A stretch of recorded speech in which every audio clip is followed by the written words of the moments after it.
I know it's after lunch and everybody is, fat and happy. So if somebody wants to lay their head down, I understand. And this is why the front row is completely clear. So you guys back there, if you want to doze off, go ahead.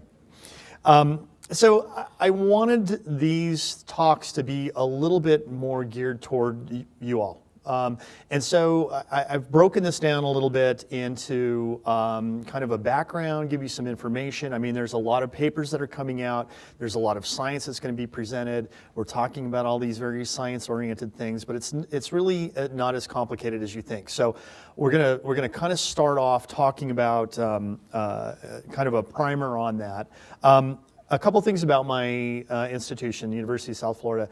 This is a great place. I know it's not as well known as some of the other institutions, but USF is a very, very large college. We have a very rich history. It's got a great medical school, and they've really invested a lot in biomedical sciences and really in the research that's ongoing, and they've supported me wholeheartedly, considering my laboratories in an Alzheimer's Institute. They really, really have supported me for doing Angelman syndrome research. So I do kind of want to take you from the basics to application, how we go from animal models and what we can learn about animal models to really trying to understand what this means when a big paper comes out and they say, oh, they've done this or they've done that. What does this all mean? Why do we do this? So how do you assess these potential therapeutics? What are the common things such as synaptic plasticity? What does that mean? How can we use it in the model so that we can better understand what these therapeutics are doing? I'm going to be touching upon, really kind of expanding upon one of the things that we're doing with the FIRE initiative. What is going on with the Minocycline clinical trial paper? I'll tell you right now that it's been accepted for publication. Yeah. The last review process took almost 7 months. So, and again, I think Becky kind of touched upon this. This is what makes the FIRE so important, to have all this integrative team sharing results in real time, talking about the research they're doing on a bi-weekly basis.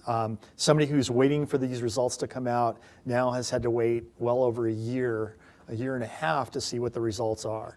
So if we can do this very quickly, we can change our research compared to what we're seeing with other people and what they're doing. New animal models that we know are going to come out. Why replicate those experiments? We know they're coming. So this is really how this integration of this team really makes synergy and makes the research go much faster.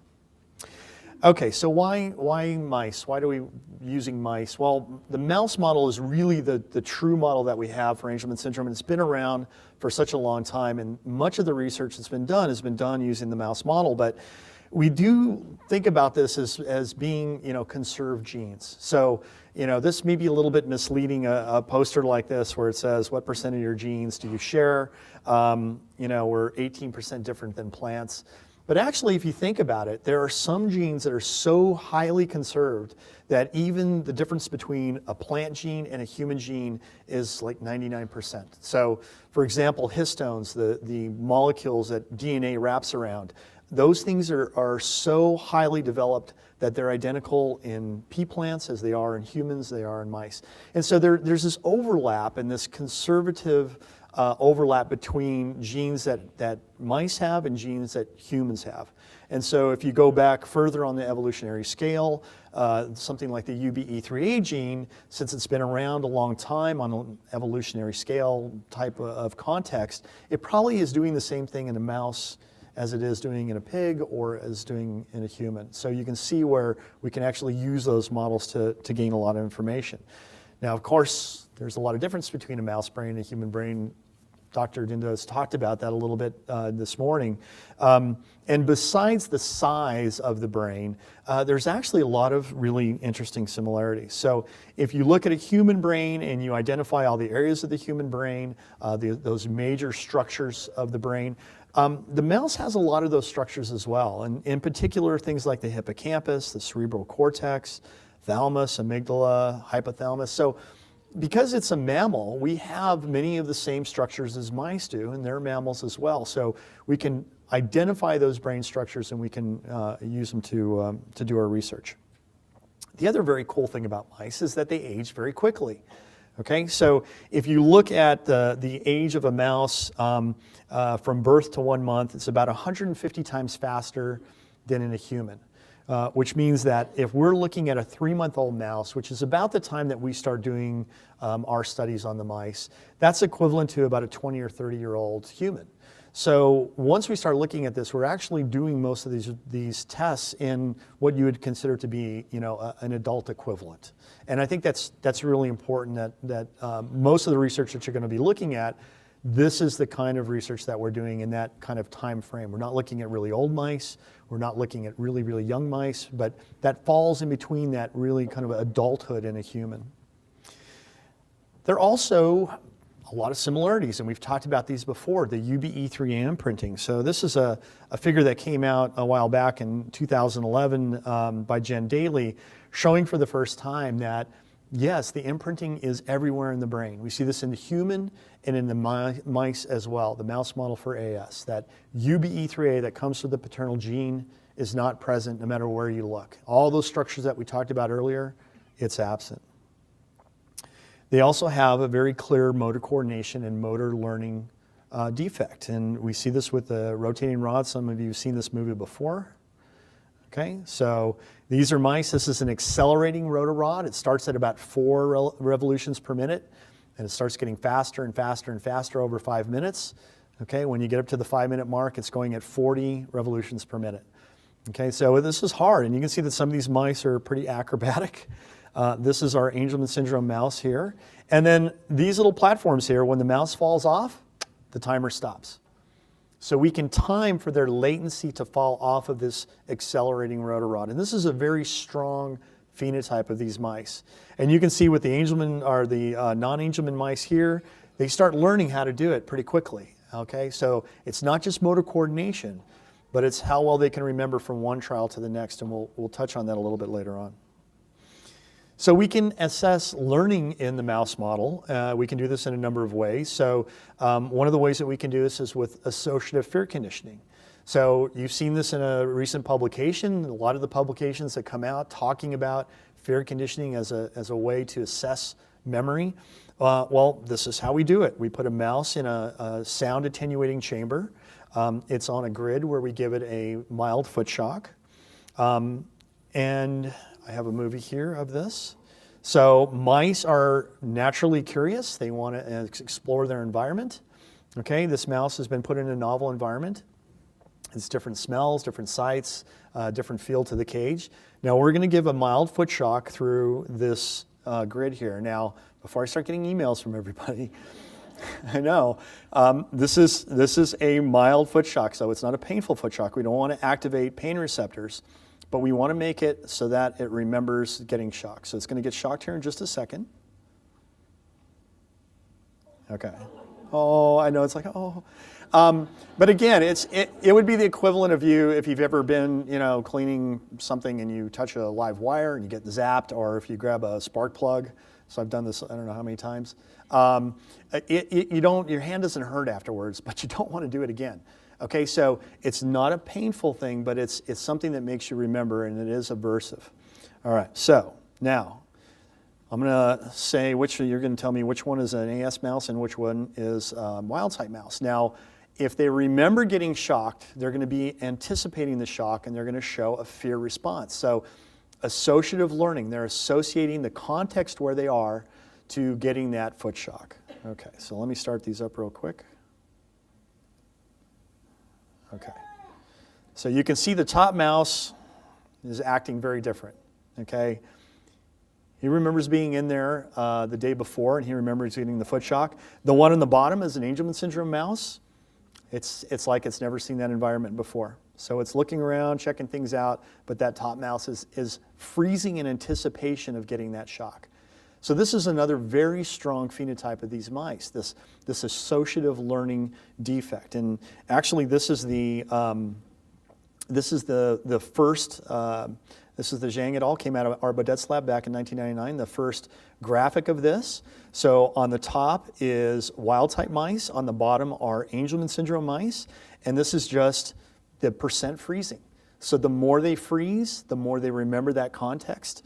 Okay. So the more they associate the context with the shock, it's just a testing for memory. How well do they remember?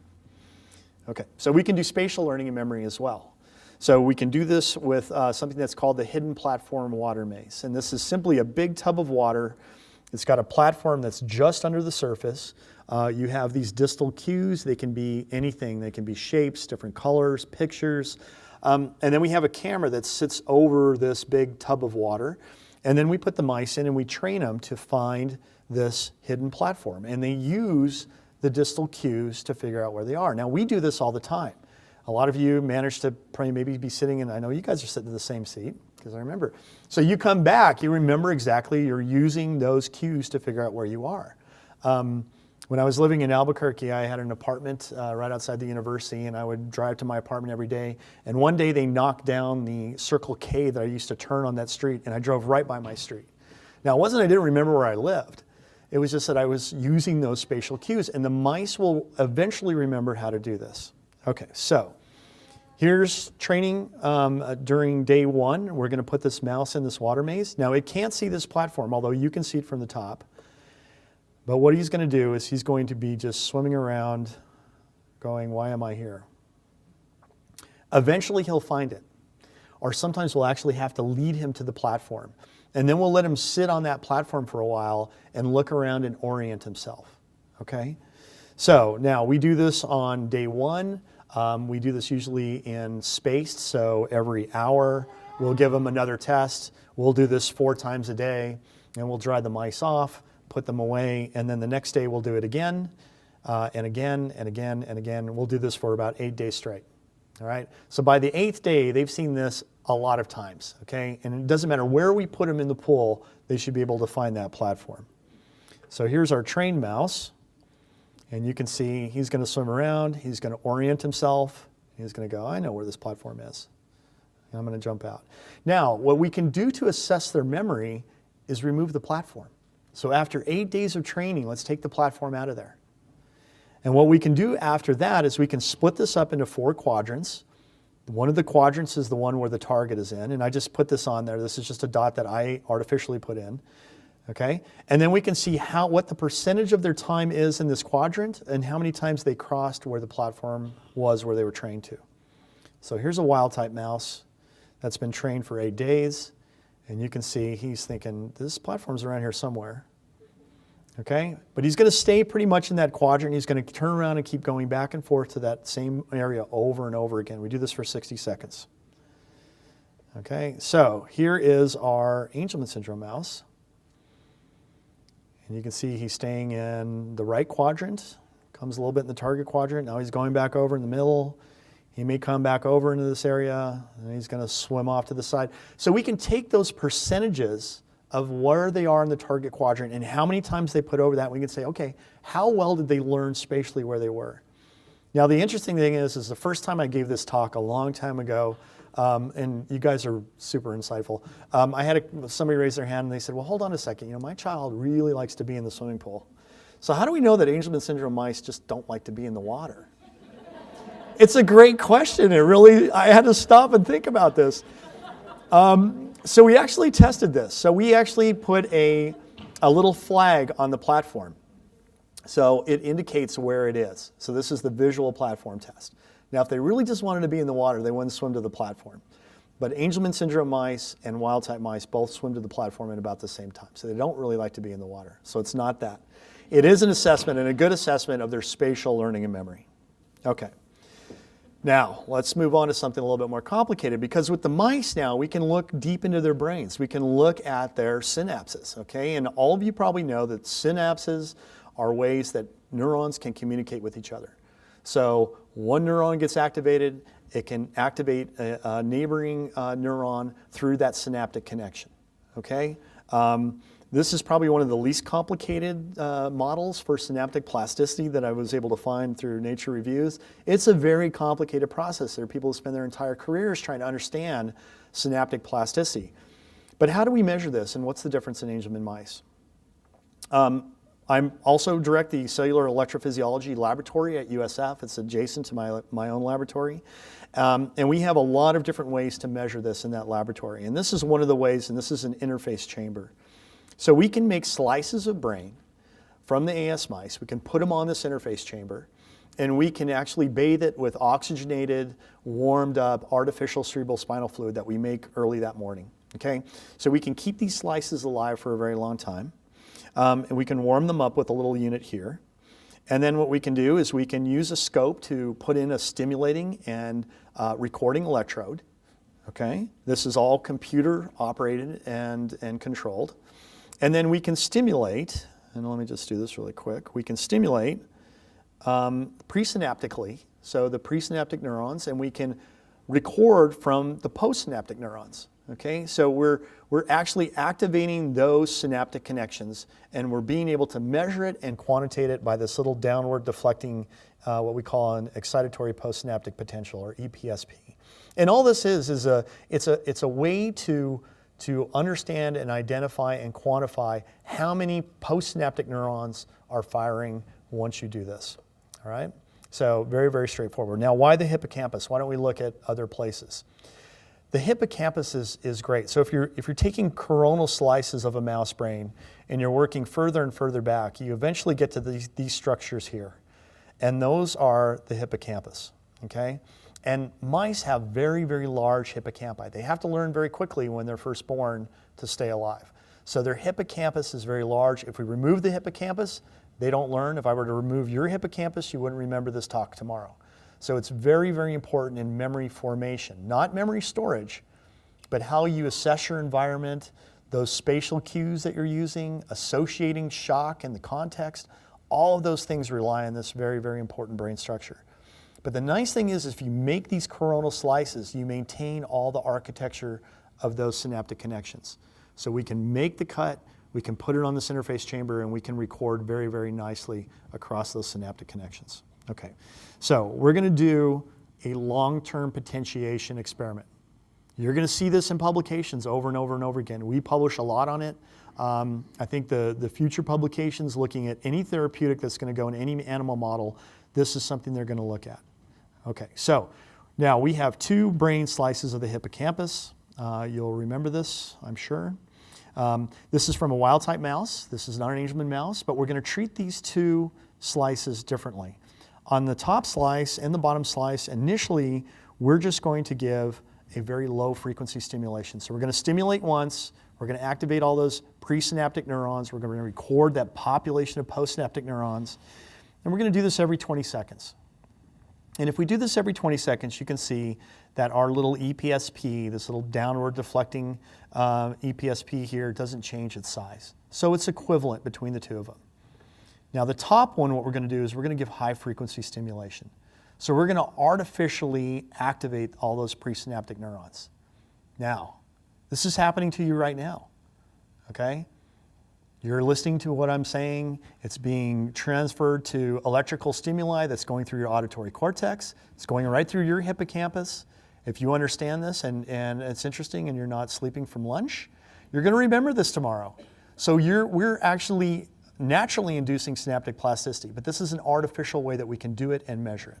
All right, so let's give high frequency stimulation to the top slice. And we'll do this, say, 100 stimulations in 1 second.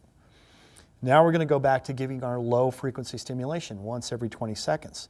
But once we do that, we see that on the top slice that got that high frequency stimulation, this EPSP is bigger. We've activated more postsynaptic neurons. We've increased the communication between the presynaptic neuron and the postsynaptic neuron simply by artificially stimulating it. All right? This is a really nice measurement of synaptic plasticity. This is the same mechanism that's going on for you to remember this conversation tomorrow. But we're doing it in a very controlled environment, and we're able to measure and quantitate what that specific plasticity is. And if we do this for a long period of time, eventually it'll stable out, and we'll get a nice long-term potentiation between those, LTP. That's all it is. Okay, so if we look at our AS mouse model in LTP, and we give our high frequency stimulation to a wild type slice, we get a nice potentiation that lasts a very long time. You don't have to have a PhD to see that when we do this with an AS mouse, that eventually will go down. So initially, the neurons are talking to each other really nicely, and then after a while, that communication starts to fade away. Now, we've shown, and many other labs have shown, that specific therapeutics can increase that synaptic plasticity, and that will last a long time. So this is one way that we can, on a molecular level, identify a therapeutic that can work at a synaptic level. Okay? Now you're all electrophysiology experts now. So when you see an LTP experiment now, you're going to go, oh, okay, this is what they're measuring. They're measuring how well synapses talk to each other, with or without a therapeutic. And this is, again, another very, very strong phenotype in this mouse model. So we can use it over and over again. Okay, so now that I've given you a primer on this, if these things show up in the future as far as publications go, or they show in the presentation from here on out, you should know what we're talking about. So what's on fire? What are we doing with the FIRE initiative? We have a lot of things that are going on, a lot of pokers in the fire. I can't talk about all of them. But one of the things that we are really focusing on is this epilepsy phenotype. Okay, so we talked about this earlier today, and Dr. Anderson and Dr. Nordley were talking about it, talking about seizure medications. We're looking at this in a different way. We're looking at this in ways that we can control seizure without using actual anti-seizure medications. So I got through talking to you about synaptic connections. So excitatory neuron, presynaptic, activates postsynaptic neuron, and they can communicate back and forth. Those are what we consider to be excitatory, all right? So transmission goes from one neuron to the next. Well, to make things more complicated, there are other synaptic connections. These are inhibitory synaptic connections that tend to quell that activity down. If you remove all those inhibitory synaptic connections, you would immediately go into seizure. So this is a way that the brain has to say, okay, well, hold on. We're really good at making sure that these excitatory mechanisms are in place and you can activate the next neuron, but there has to be something in place to put a stop to that. So these inhibitory neurons are synapsed onto those excitatory neurons, and it's kind of a yin and yang all the time, right? Between activation and quelling that activation. It's very, very highly orchestrated. And in fact, if you look at a neuron and the 7,000 connections, synaptic connections that are in any one single neuron in your brain, there's a whole bunch of excitatory connections and there's a whole bunch of inhibitory connections. And those things play out to determine what's important and what isn't. They play out to make sure that seizure doesn't get out of control or neuronal activity doesn't come out of control. And this is a very, very complicated process to understand. And this is where anti-seizure medications work. They work on the receptors that are involved in inhibition or that inhibitory synapses. Okay, so we're going to talk about the ketogenic diet. So the ketogenic diet, it was a little bit touched upon today. We already know that this is effective in treating refractory epilepsy in children. It can mimic fasting, and you can do this with a high-fat, low-carbohydrate, low-protein diet, and it changes the whole metabolism of your system. Okay, you start making ketone bodies, and it's already been shown to be helpful in controlling seizure. We think that the anticonvulsive mechanism of the ketogenic diet is in this, and this is somewhat of a complicated scheme here, biochemical scheme, but it really has to do with GABA. So GABA is released by those inhibitory neurons. That's really the stop sign. That's the red light. So when those inhibitory neurons release GABA, it quells the activity of those excitatory neurons. Okay? And this whole thing is geared toward glucose going through this particular pathway and then taking glutamate and turning it into aspartate so that you can go down this pathway. And when you do that, you can reduce the amount that goes into producing GABA. So the thought is, if you can increase ketosis and you can increase ketone bodies, what would happen is you would shift the balance of that equation to produce more GABA, produce more of those stop signs, those red lights. And so this is how we think the ketogenic diet works. Now, it's already been shown in Angelman syndrome, and this was a paper that came out in 2006, that with 4 children that went on the ketogenic diet, that it controlled their seizure. And interestingly, they have something on here before and after ketogenic diet, looking at their EEGs, you see a huge difference in their EEG. So we know the ketogenic diet works, but the problem is, as you well know, it's very hard to keep on a ketogenic diet. Not being Angelman, it's hard to keep on a ketogenic diet. Okay, so how can we get around this? So one of the things that we're working on is called a ketone ester. And this ketone ester was developed through collaboration with an investigator at the University of South Florida. And so we started working with him once my graduate student, Stephanie Blankenship, was interested in this.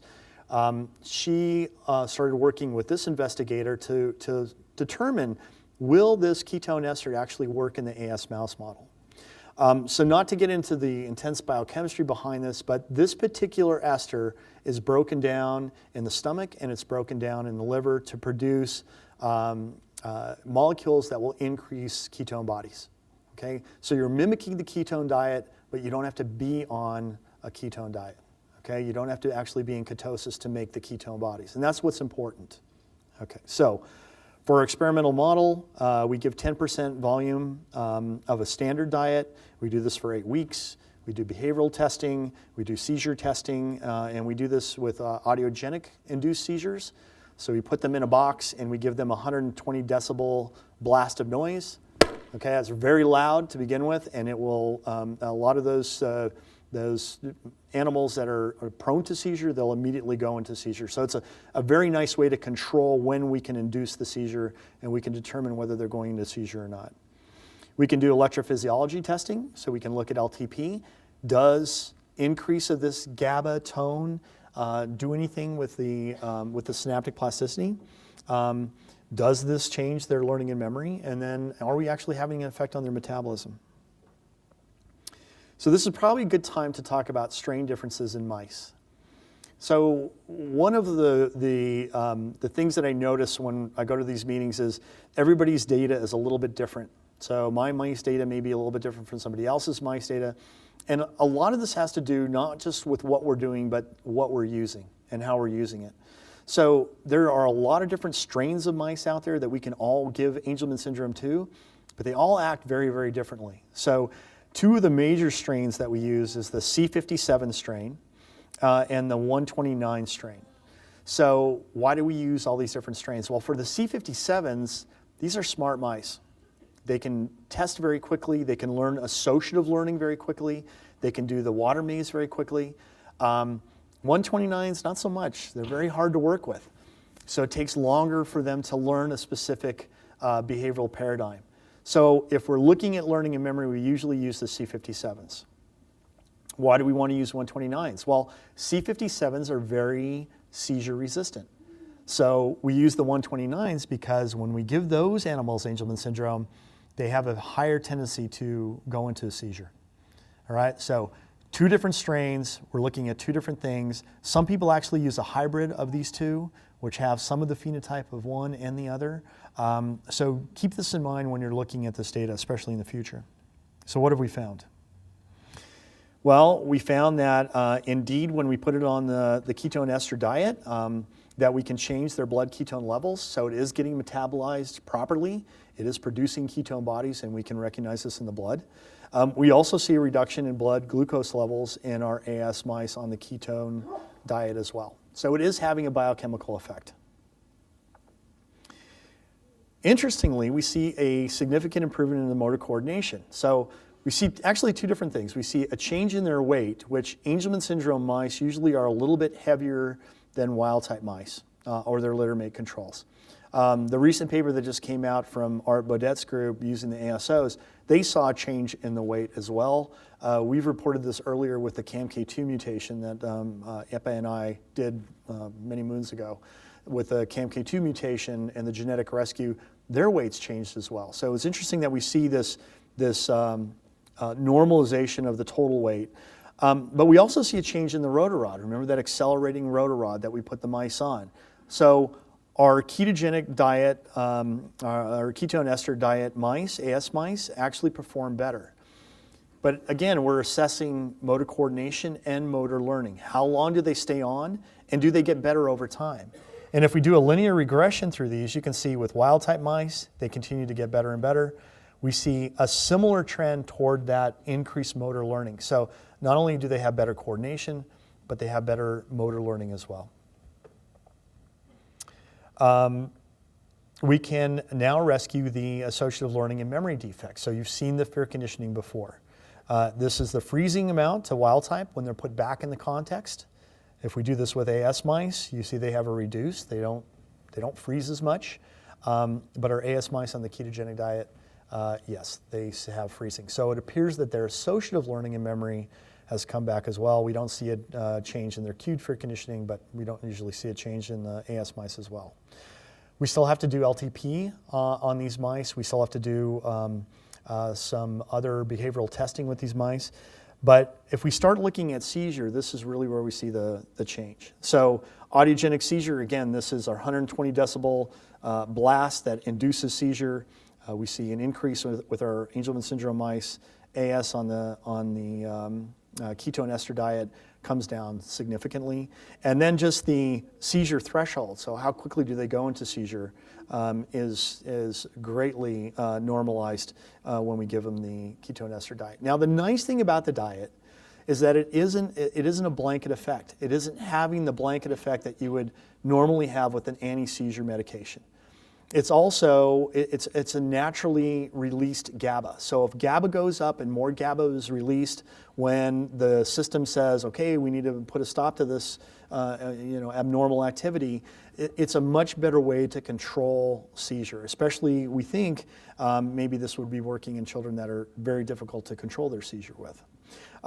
We still need to do EEG and some other preclinical data work on this, but these are very, very exciting results and something that can be taken in a dietary pill form, can be mixed in with your food, and it has very, very low side effect, and they're showing this to be effective in a number of different disorders.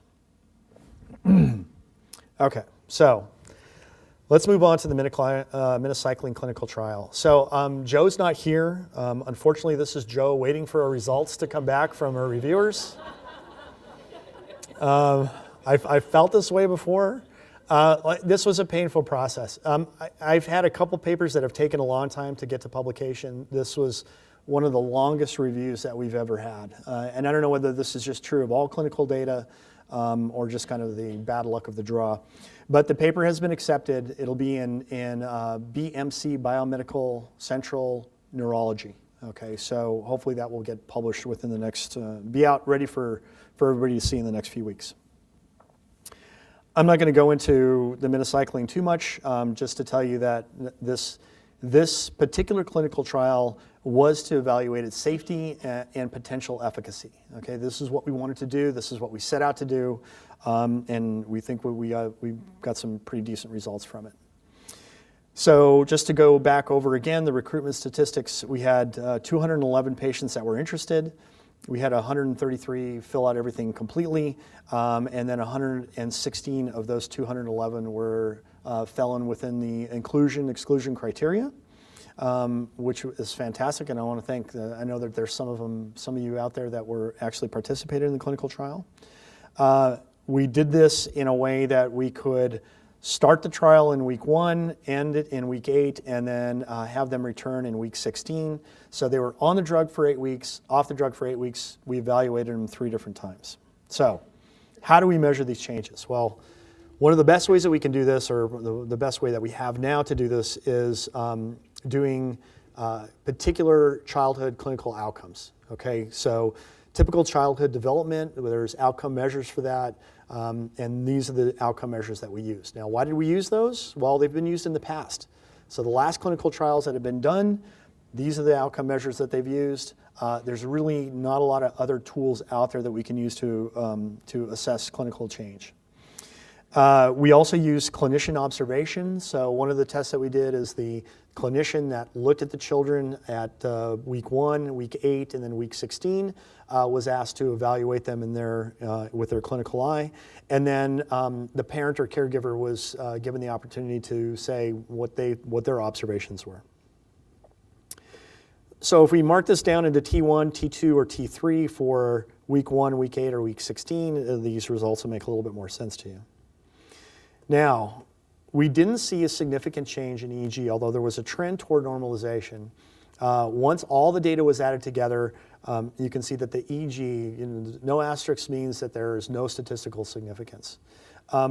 We did see a large significant difference when we looked at the clinician's global impression, or the CGI. Okay, so again, this is completed by the pediatric neurologist. They evaluate the child, they're with the child for a day, and then when they come back, they reevaluate them to see how well they've done. We also do the Vineland Adaptive Behavior Scale. This is used to measure adaptive skills in an individual. This is learning to interact with your environment. And we saw with the Vineland, we saw a significant change from T1 to T2. We saw this in daily living skills, receptive communication, and maladaptive behavior. So all three of those, we saw a change. We also looked at the Bailey scale. So this is the BSID-3. This is the Bailey scale of normal childhood development. This measures physical, motor, sensory, cognitive development, things like self-direction, letter recognition, counting. So it's really a nice way to evaluate the overall cognitive state of the patient. We saw changes in that as well. Let me show you those results really quick. This is the adaptive behavior and communication. This is the self-direction, and here's the fine motor ability. So we didn't see any change in the gross motor skills, but it seems like there was a change in the fine motor skills. And the last one that we used was the visual analog scale, and this was up to the parents to determine what changes they saw in their child fitting a certain criteria. And this is probably where we see the biggest effect, was in the PLS, not only for auditory comprehension, but in language ability, the ability to not vocalize but verbalize a little bit more. So a lot of this was anecdotal. We're really kind of stuck with these outcome measures, and there was some serious drawbacks to the clinical trial that you have to take into consideration when you're looking at these results. The first, that it was simply to look at the safety and potential efficacy. So there wasn't a placebo control. Okay, it's an important caveat to keep in mind with this. The other problem is that we don't really know what the molecular mechanism of minocycline is. We know that it works very well as an antibiotic, but outside of its role as an antibiotic, we don't really know what the molecular mechanism is. How is it affecting the brain? Okay, we know that it can penetrate the brain deeply. We know that it can get into the deeper cortical and down into the hippocampus of the brain. But what's happening there on a molecular level, we're still trying to understand, and we're actually continuing that research in the laboratory now. And that the standard clinical outcomes are just, they're very poorly suited to Angelman patients. Okay, so the Baileys and the Vineland are very good at assessing outcomes for typical children. They're very blunt tools to try to assess actual changes in Angelman children. They don't take into consideration the specifics of the symptoms and the abilities of your own children. And that's one thing that we're really trying to change, is to come up with a new set of outcome measures. So one of the things that we're doing in the laboratory is working on developing a completely new clinical outcome measurement simply suited to your children, and something that's going to take the observation out of it. All right, so observation from the parent or even observation from the clinician. Ways that we can quantitate their behavior so that these types of clinical trials, we can really tell whether there's a difference on or off the drug. So not only are we're talking about finding these new therapeutics, we're talking about trying to find new drugs, but until we find a really good way to analyze those drugs and see how well they work in the patient, this is going to be a problem. So we're working very hard to do that. And I want to send a special thank you to many parents that came out on their own dime to our university to help get some preclinical data for new outcome measures that we're developing. And anybody who wants to talk to me about that after the talk, I wish they would. So what are our future directions, and actually some current directions? So we're continuing to do drug discovery. So I have here ups and downs. This isn't ups and downs in the research. This is actually what we're trying to do, is to figure out any small molecule that can increase or decrease UBE3 activity. And we just have some, I'm not going to show the results, but we have some really cool, very, very new results showing that we can measure increases or decreases in UBE3 activity, whether it's coming from the paternal gene or whether reducing the expression of the maternal gene as well, which could be important in autism research. Scott over there, still working on his talk, I'm sure, has got me interested in the Drosophila. So these fruit flies that we're now giving small molecule drugs to, this is completely beyond looking at paternal gene expression, okay? So there's a whole other area of that, and we're doing a lot of cell research looking at small molecules to activate the paternal gene in a way that we're not using a drug that could be dangerous or toxic. But this is looking to overcome the UBE3A deficiency, okay? So this is a really, really nice way to do this quickly, importantly cheaply. The compounds cost about 75 cents a piece, so don't think that your contribution is not wanted, okay? In even a small contribution, we can buy those small molecules to test. We're also looking at ketone ester and other GABA targeting drugs. So we're looking at a proprietary drug that I couldn't show you the results of, but they're very similar to what we've seen with the ketone ester. And this is another drug that increases GABA tone, and it's not an anti-seizure med. So we're really working toward getting more preclinical data for this and showing that we can control seizures in a lot of different ways. We're working on biomarkers for paternal expression. So this is going to be important. Any new drug that comes down the line, ASOs, zinc fingers, we're going to try to better evaluate and figure out how we can do this in a non-invasive way to determine if we're getting paternal expression, which is important. So in a mouse, we can inject this and we can take the brain out and we can say, well, is there paternal expression? We can't do this if it goes to clinical trial. We still have to have a way that we can identify whether paternal expression is occurring and to what extent. And so we're working on trying to understand those biomarkers. And then we're continuing to try to understand the role of UBE3A outside of its known role of ubiquitin ligase and targeting old proteins. We think it's doing much, much more than that, and it's controlling that synaptic communication in ways that I don't think anybody's ever really thought about before. So our lab is continuing to kind of research that, understand it, and hopefully identify new potential therapeutic targets that could affect that synaptic communication. Okay, so I'd really like to thank FAST and FAST Australia for their support. I can't tell you how far we've gone in a very short period of time with their help. At the University of South Florida, I'd like to thank Dr. Jessica Banco, which is also my wife, who has helped me tremendously in all things FAST and AS related. Stephanie Blankenship, who she's probably going to kill me because she's going to get married and change her name. I don't know where she is. Where are you? Oh, she's back there. If you see Stephanie, you can ask her questions about the ketone ester. She knows way more than I do about it. And this is part of her dissertation project, so she's getting her PhD, and congratulate her on getting married soon. Joe Greco, who is not here but definitely was involved in all aspects of the minocycline clinical trial. He is now getting his PhD as well, and it looks like he should be a Dr. Greco in the next 6 months or so. For the minocycline clinical trial, Dr. Marie Garone, Dr. Michael Schoenberg, and Rex Philpott, which helped tremendously. And then, of course, the FIRE team, and all of you. Thank you for letting me talk to you, for getting your insight, for being involved in the clinical trial. And I hope I didn't go over too long. I see there's restlessness over there. But anyway, thank you. And I don't know if we have time for questions. Great. I can take questions whenever you want. Nobody has. It was that thorough of a. Now, Wow. They just have to warm up a little bit. So I see some hands starting to come up. Everybody's starting to wake up now. We have about 10 minutes for questions, so you can ask a few questions. If you have questions that you feel like you want to wait or think about it a little bit or let it percolate, we can also do questions after the session. So, okay. Start here.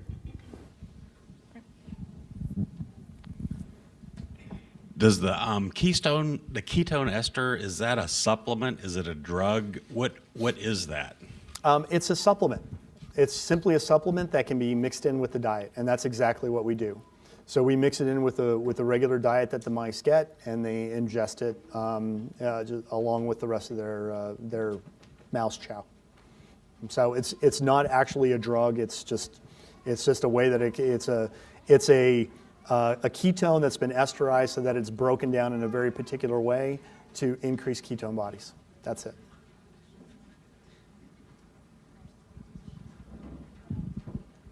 Who was it back here that I said first?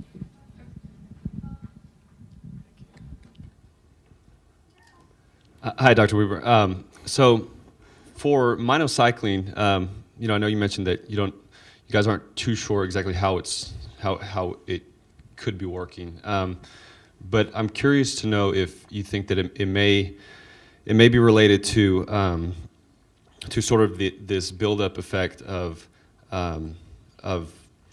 the proteins that are not being broken down because of the lack of UB3A. So, for instance, I think GAT1 is one of them that I think has been hypothesized to be overly produced or overly abundant in the neurons. And then I think there are some other ones that are related to AMPA receptors. I think ARC is one of them that tends to be overproduced.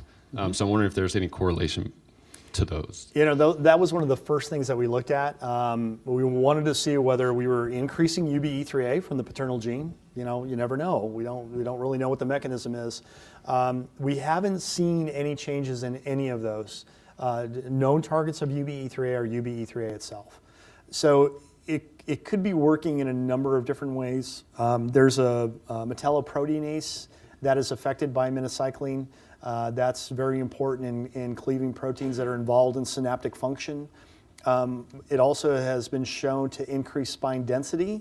So the spines, if you look at a neuron, you've got the cell body, you've got the axon, and then you have the dendrites that stick out, and the spines are potential areas where you can get synaptic connection.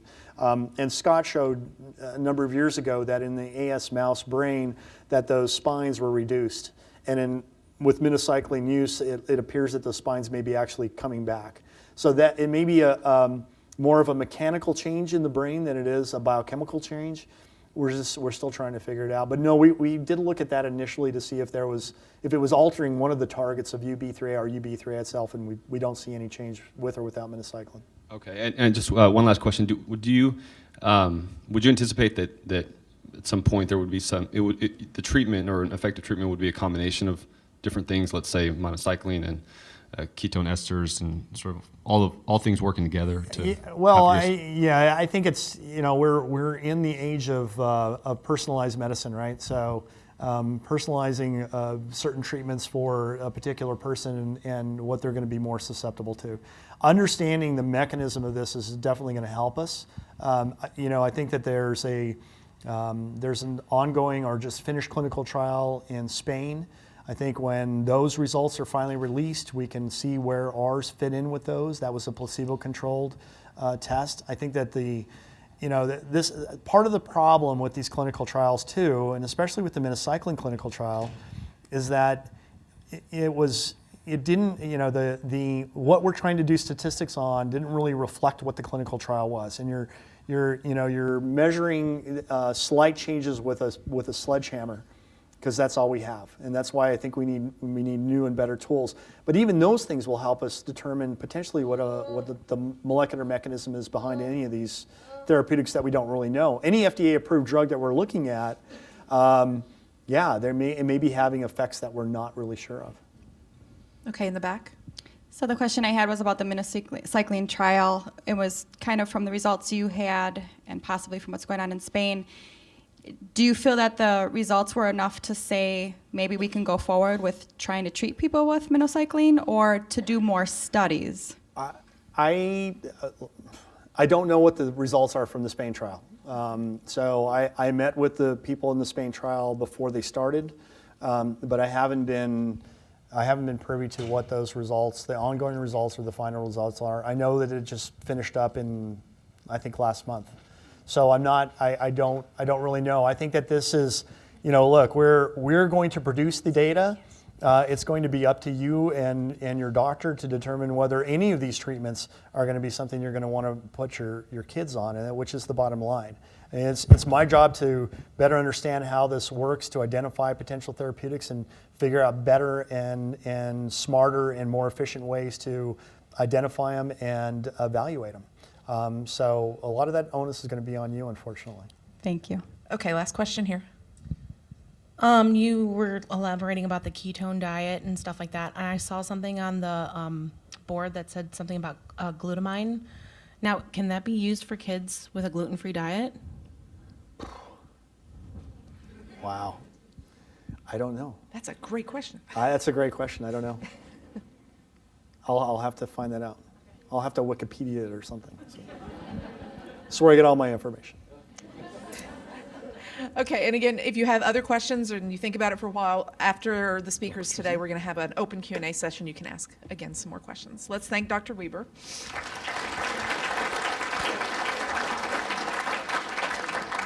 Oh, what do you have? I think we need.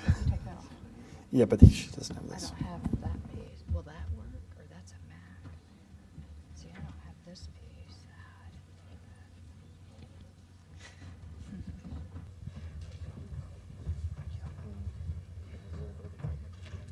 Yeah, because I don't have, I think I need an adapter too. See, I don't have it. I forgot, I didn't bring it. Let me see what you got in there. Okay.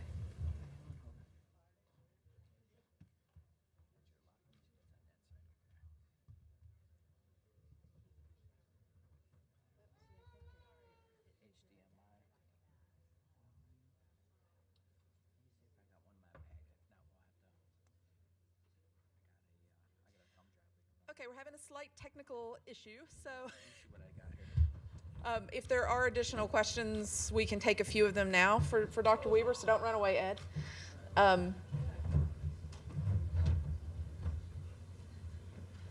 Put everybody on the spot now for some questions.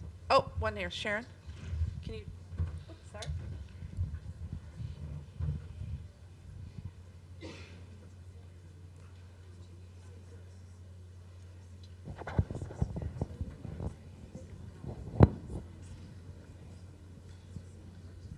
Hi, thanks. Just one quick question. You had mentioned that I'm right here. You had mentioned that that there were potential side effects of the Ketone ester, but you didn't mention what they were. I think that it's very low on their side effects. I think that we're still trying to understand what exactly this supplement will do. It appears to be completely safe, but side effects in the AS population, probably what I was talking about. But there's already been a couple of different publications that have come out. I think the most recent one was using the ketone ester to help treat oxygen toxicity, which appears to be very helpful with as well. So, we're still trying to evaluate this as a potential therapeutic. But we haven't seen any side effects, at least with AS mouse, I don't believe. Stephanie would probably be, no? Side effects?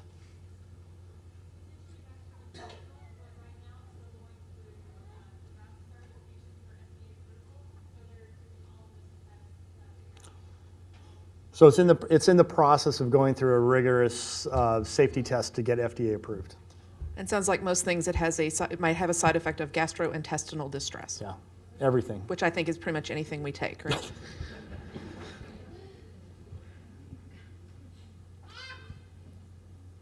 Okay. No questions?